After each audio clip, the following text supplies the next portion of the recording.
Boa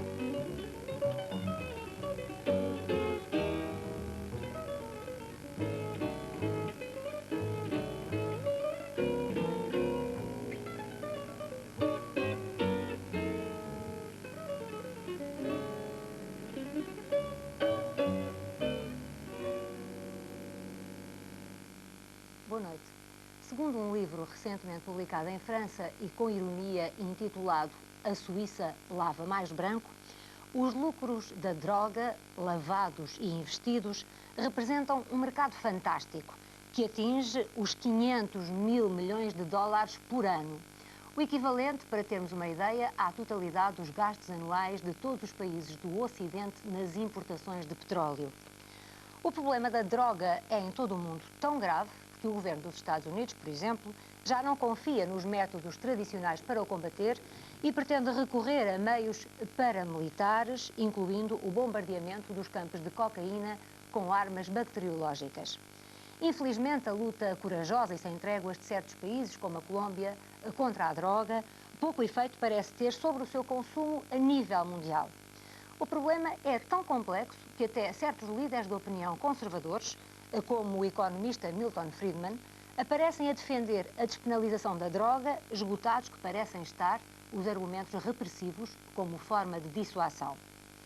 Placa giratória para a introdução de drogas duras na Europa, Portugal está entre as 5 principais entradas de cocaína. Mais preocupante que o consumo da cocaína entre nós é, no entanto, o da heroína. É daqueles que consomem drogas e de como poderá a comunidade ajudá-los a sair desse ciclo infernal de vida que hoje vamos falar. Doutora Maria do Livramento Keating, muito boa noite. A senhora é psiquiatra, supervisiona a comunidade terapêutica do Centro Regional do Centro. Como é que, em sua opinião, o volume do consumo de droga está a evoluir no seu distrito, em Coimbra, e na região centro? De uma forma estacionária, evolutiva? Parece-nos que o consumo de droga continua a evoluir, embora me pareça que neste último ano, ou nestes últimos 2 anos, se permanece estacionária.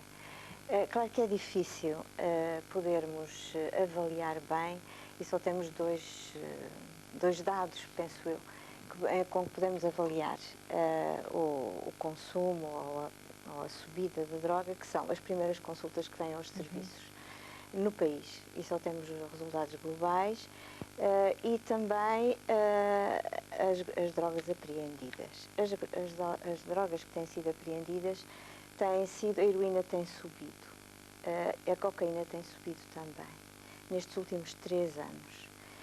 No entanto, as primeiras consultas em Portugal, quase todas, os dados que eu tenho, são que mantêm nestes últimos 2 anos estacionária, talvez descendo um pouco, as primeiras consultas, isto é, as pessoas que recorrem já a uma consulta.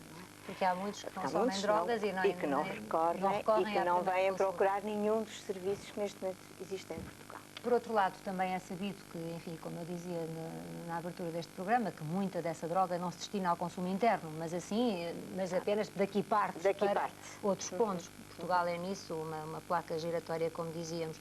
Mas, de qualquer modo, esses realmente são os únicos dados de que dispomos para avaliar o problema, porque não há outras estatísticas. Não podemos dizer qual é o número de toxicodependentes que há em Portugal. Penso que não. É impossível dizer isso, não há estatísticas que o permitam. Doutora, diga-me uma coisa, qual é a estrutura psicológica que leva uma pessoa a tornar-se dependente da droga, enquanto outra, que pode até experimentá-la ocasionalmente, não fica nessa dependência? Olha, eu penso que nós não temos ainda a possibilidade de dizer com certeza qual será a estrutura psicológica que permite, ou que é mais... que permite com mais facilidade que a pessoa se ligue por esta dependência da toxicodependência. Como sabe, de facto, os fatores, as causas e os fatores que condicionam a um jovem tornar-se dependente são muitos e variadíssimos. Não é? Por exemplo, querem lembrar alguns? Os fatores de risco são muitos, claro, e têm sempre a ver, as causas da droga têm sempre a ver com 3 fatores.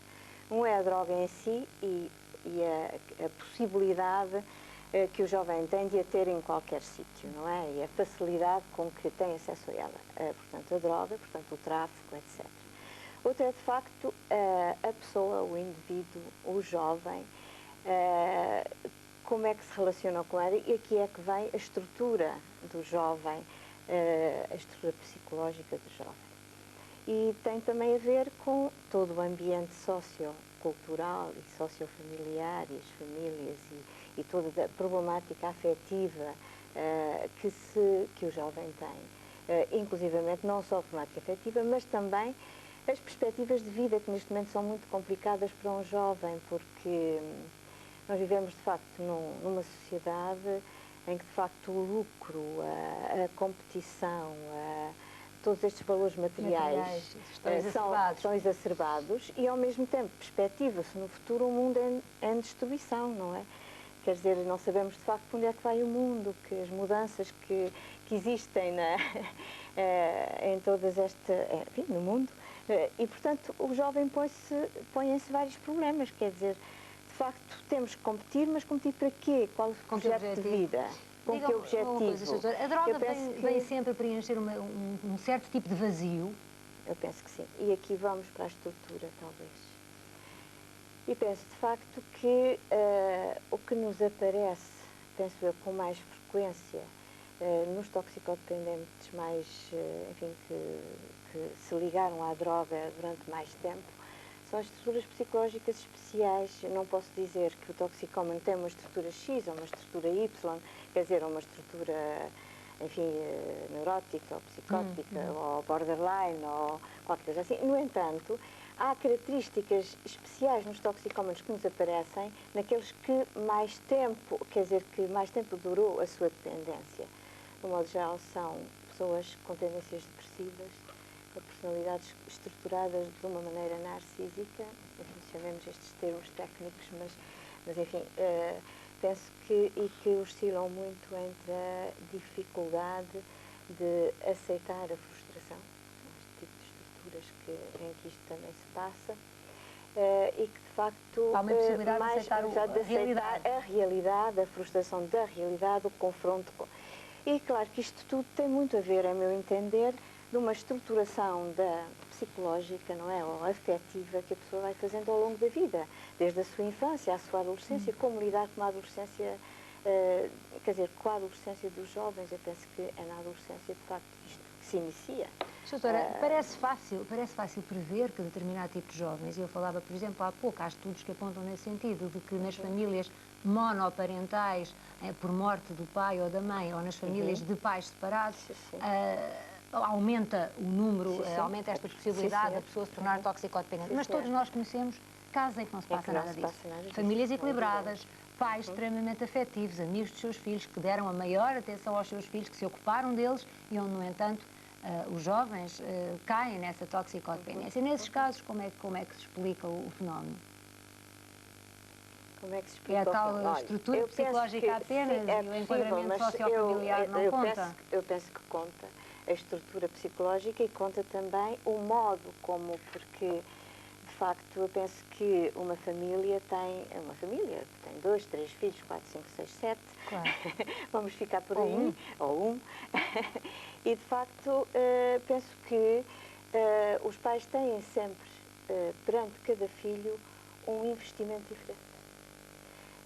A relação que se estabelece com um, com aquele, não é? É diferente ou deverá ser diferente conforme cada um deles, não é? Até que ponto é que, de facto, esse jovem, essa pessoa, essa criança, teve necessidades não satisfeitas que os pais nem tiveram consciência disso, não é? Afetivas, emocionais, etc. Diga-me... No entanto, eu gostava de dizer que há neste momento a decorrerem várias experiências, quer dizer, do ponto de vista científico. Por exemplo, nós em Coimbra, neste momento, vai começar a funcionar um projeto de avaliação ou de caracterização neurofarmacológica do toxicodependente, isto é, o estudo de alterações bioquímicas, não é, do organismo que possam predispor ou sejam consequência da toxicidade. Portanto, são investigações que estão em curso em todo o mundo. Nós estamos neste momento a começar no Instituto de Farmacologia da Universidade de Coimbra, da Faculdade de Medicina da Universidade de Coimbra, um trabalho destes, porque de facto andamos sempre à procura de como é que essa... Não sabemos, não temos resposta para aquilo que me perguntou e estamos sempre à procura qual a estrutura que conduz à toxicodependência. Biológica, biopsicológica, biopsicossocial, quer dizer, a pessoa, qual a sua estrutura total ou global, para de facto isto poder acontecer, além das relações afetivas que eu já tinha falado. A possibilidade dos seus serviços, ou dos serviços de saúde em geral, intervirem junto do toxicodependente ocorre apenas quando ele se dirige voluntariamente a uma consulta. É evidente. Se não houver esse gesto voluntário, que muitas vezes é extremamente difícil, julgo que é o mais difícil. Os serviços de saúde não têm a possibilidade de fazer ao contrário, de ir ao encontro do toxicodependente. Bem, há aqui duas coisas. Quer dizer, por exemplo, há por vezes as famílias é que pedem ao serviço a ajuda para o toxicodependente. E nessa altura nós não dizemos o toxicómano venha quando tiver vontade de vir, mas tentamos ajudar as famílias a mobilizar ou motivar o toxicodependente para ir às consultas. E trabalhamos com as famílias o tempo todo que o toxicómano ou que o toxicodependente está nos nossos serviços.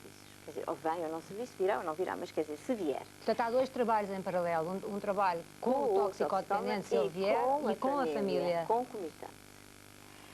Mas, além disso, nós temos tido, nestes últimos anos, o desejo de ir à comunidade, não é buscar o toxicómano, mas é pôr na rua, ir ao encontro e através de equipas de rua. Por exemplo, já tivemos um projeto num bairro, a investigação num bairro para o contacto com as pessoas do bairro e com os toxicómanos do bairro, para de facto poder até avaliar um pouco enfim, o que é o toxicómano e podemos avaliar até na cidade de Coimbra quais as zonas onde maior incidência de toxicodependência, os sítios onde eles se agrupam, onde há grupos, etc.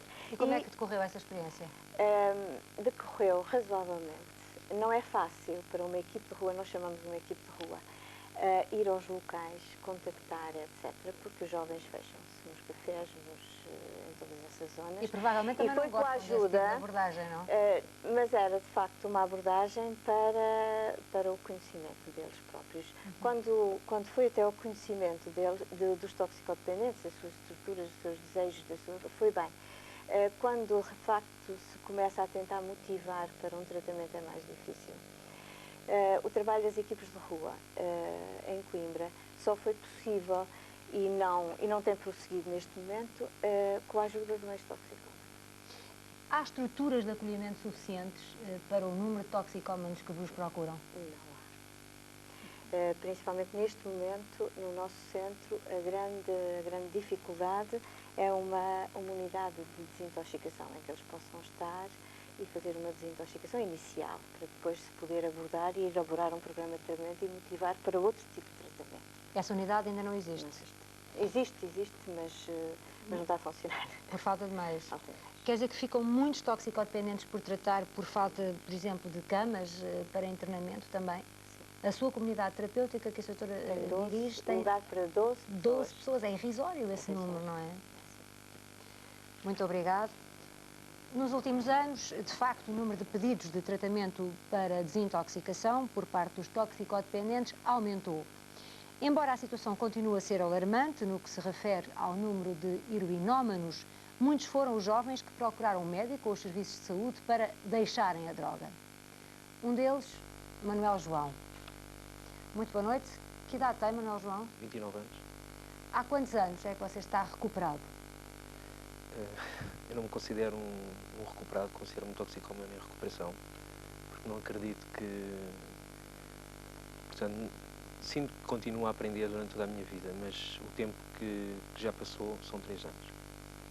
É capaz de apontar as razões? Saberá você, e já vimos que elas são múltiplas sempre, mas você hoje terá consciência das razões que na época tinha você, não sei quantos anos, já nos vai dizer, o levaram a iniciar-se na droga?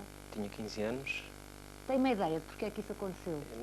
Não, eu penso que a falta de consciência era um dos fatores comuns, precisamente, para que eu procurasse meios. Eu penso que na minha adolescência caracterizou-se por uma certa, que acho que toda a adolescência se caracteriza por isso, por uma certa insegurança por uma vontade enorme de descobrir muitas coisas e deparamos-nos muitas vezes com uma realidade que nos assusta, que, quer dizer, que ao fim e ao cabo, quer dizer, o medo é tanto, e eu como adicto, como toxicodependente em recuperação, hoje sinto que naquela altura eu tinha isso muito mais que os outros, porque eu sinto que há outras pessoas que não tiveram esse problema.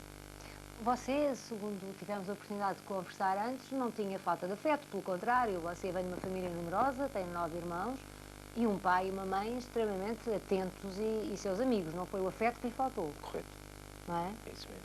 Mas, no entanto, sentia essa insegurança, mais em termos de objetivos, de vida, de sociedade mesmo? Penso que era a minha própria personalidade que assim o exigia. Eu penso que exigia demasiado. De si próprio? Não. Se fosse de mim próprio, eu de certeza que não estaria aqui hoje. Eu penso demasiado do afeto das outras pessoas. Quer dizer, queria ainda mais? Mais, muito mais, e penso que eu era uma pessoa obsessivamente necessitada do afeto das outras pessoas. Você andava na escola nessa altura, com 15 anos? Sim, sim. Foi no meio escolar que se iniciou na droga? Sim, foi a primeira vez que eu tive o contato com Liamba. E era fácil, então, o acesso à droga? Era fácil, penso eu, porque na altura coincidiu com a vinda de... Eu não gosto de os culpar disso, nem os culpo por isso, a culpa está em mim, mas penso que quando as pessoas que vieram das ex-colónias vieram para cá, portanto, eles trouxeram isso com eles e... A Liamba, de que você falava há pouco. Como é que eram as suas relações na altura com as raparigas? Eram relações normais, de namoro, tinha os seus namoros, ou tinha dificuldades? Haverá aí também uma espécie de algum desejo de afirmação junto do outro sexo, ou não? Eu penso que não seja só em questão de sexo. Eu penso que a minha afirmação era para com toda a gente. Eu penso que, claro que tinha uma certa dificuldade, eu era uma pessoa tímida em relação... Tímida nas coisas mais profundas, porque eu sempre fui uma pessoa muito extrovertida para a brincadeira, para tudo o que era simples e que portanto, não obrigasse a que falasse muito de mim. Não envolvia um grande compromisso, afinal de contas. Isso mesmo. E quando acontecia precisamente a necessidade de me envolver mais, eu tinha muito medo e isso também foi um dos fatores que eu usava muitas vezes a droga precisamente para me alterar esse sistema. Só que não me alterava nada, quer dizer, eu continuava pior ainda. Até as inseguranças. Manuel João, você iniciou-se na Liamba, já o disse, mas foi até às drogas mais duras, num percurso que durou muitos anos, não é? É verdade. Chegou até à heroína? A heroína foi precisamente a minha droga de escolha, apesar do álcool me ter acompanhado durante toda a minha vida. Mas, quer dizer, eu cheguei mesmo a um ponto em que não era só a heroína que eu metia, eu acho que tudo aquilo que eu pudesse meter, tudo aquilo que eu pudesse usar, usava, quer dizer, para me alterar. Tem hoje noção de como é que isso afetou a sua família, os seus irmãos, a sua mãe, o seu pai? Hoje tenho e é das coisas que mais me afeta, porque ainda não lhes... Tenho um sentimento de culpa um bocado por todo o mal que lhes causei, e, sei lá, desde roubar a manipular, e hoje a manipulação para mim é um dos meus maiores defeitos de caráter. Penso que ainda hoje existe essa minha vontade de manipular, é só para ver que a doença ainda está em mim. Mas já tem consciência das coisas, é completamente diferente. Sim, eu sinto que para mim hoje a droga não é um problema. Claro. Eu sinto que para mim hoje é aprender a viver, que é muito mais importante para mim, e é isso com que eu me debato hoje. Apesar de ter dificuldades, como penso que toda a gente tem, eu penso que as pessoas que aqui estão também têm dificuldades na vida e se debatem com esses mesmos problemas, eu penso que agora é só uma questão de ir à luta e ir em frente. Quando é que você deu o passo para se tratar, para fazer o tratamento? Eu penso que eu não dei passo nenhum. Eu penso que me obrigaram a dar esse passo. Quem, os seus pais? Sim. Os meus pais e amigos meus com quem eu trabalhava me obrigaram, quer dizer, me confrontaram, eu gosto mais dessa palavra, me confrontaram com a necessidade de pensar, de fazer um exame de consciência, digamos, e lembrar-me o que é que eu lhe estava a fazer. Quer dizer, havia momentos da minha adição em que tinha a sensação, em que tinha lapsos de autoconsciência e pensava naquilo que estava a passar, mas a vontade e a necessidade da droga era tanta que isso deixava de ter valor. Os meus valores eram muito reduzidos. E os meus pais, houve uma altura em que me confrontaram E me disseram que eu estava a destruir a vida deles, a vida dos meus irmãos, e eram precisamente as pessoas que eu mais gostava, e isso fez uma chamada de atenção ao meu interior que me obrigou a pensar duas vezes.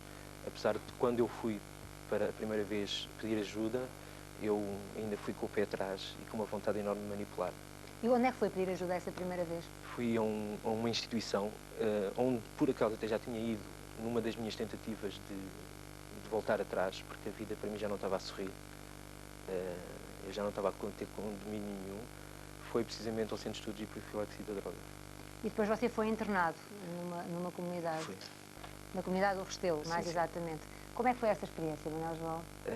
Foi gratificante, por um lado, porque estive com pessoas maravilhosas. Quanto tempo é que você esteve internado? Estive lá 1 ano e meio. E isso resolveu, de facto, o seu problema? Eu penso que não me tenha resolvido.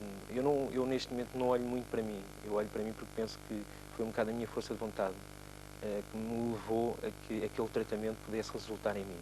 Porque eu penso que se um adicto não tiver força, não tiver vontade, ou não ter vontade, se ele não quiser o tratamento, não resulta por melhor que ele seja.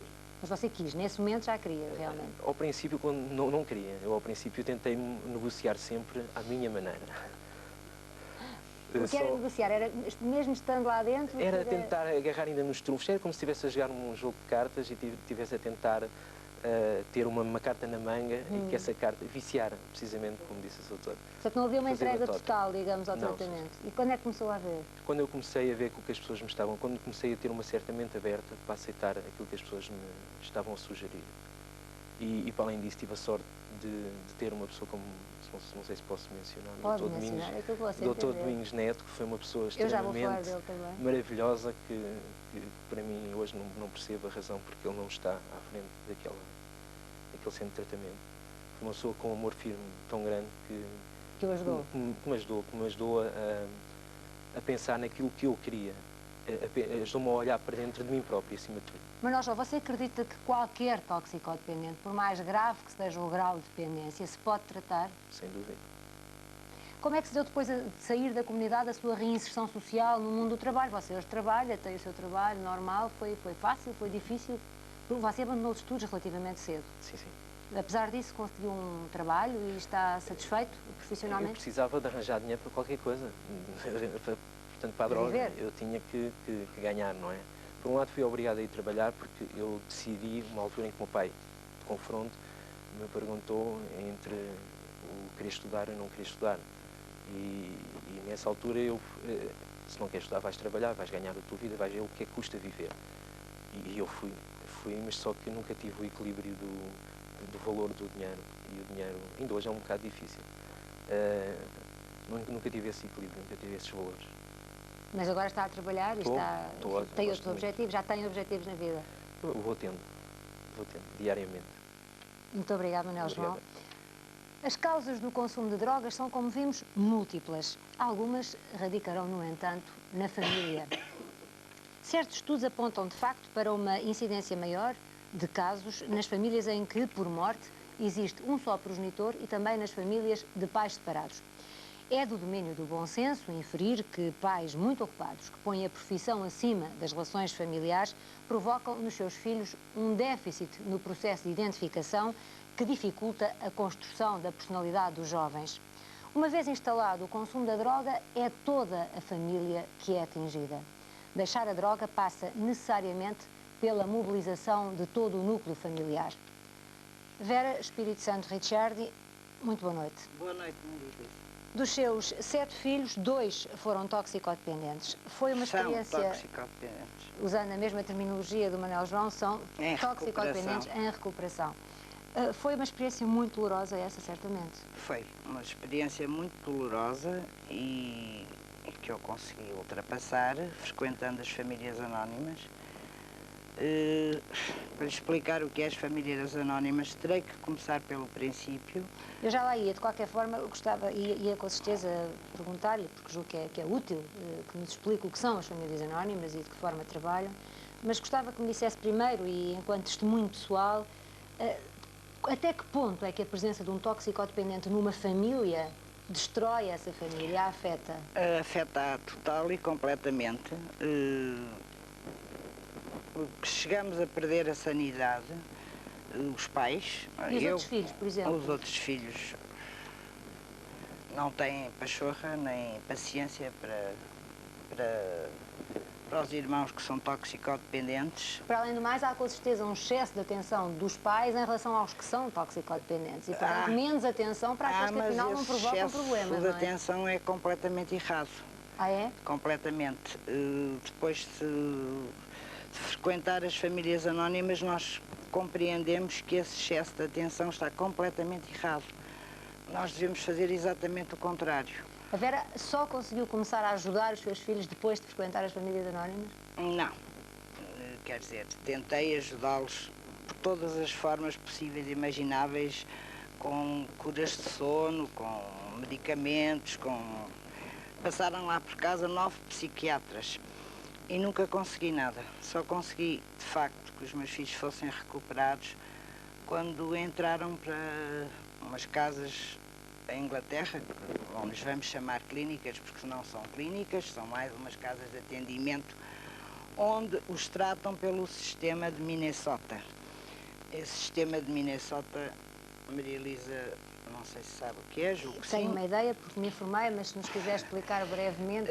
Foi instituída há 53 anos por 2 alcoólicos, um era corretor da Bolsa, o outro era psiquiatra, e fizeram um programa que é baseado em 12 passos e em 12 tradições. E é hoje a única coisa, o único tratamento em que a Vera acredita para os toxicodependentes? É o único, assim como também acredito, apesar da sua doutora não estar de acordo comigo, que a droga é uma doença. O toxicodependente é um doente, é uma doença que nasce com a pessoa. Já chegou até à conclusão que poderia ser uma doença genética. Porque é que eu tendo 7 filhos, e pode ter a certeza que muitos outros experimentaram a droga, os outros não ficaram toxicodependentes e 2 ficaram. Diga uma coisa, as clínicas em Inglaterra custam caro?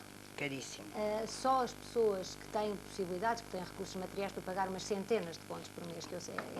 A mais barata custa 500 contos por mês. Só as pessoas que têm dinheiro para pagar estas clínicas é que podem frequentar as famílias anónimas na esperança de ver os seus filhos tratados? Não.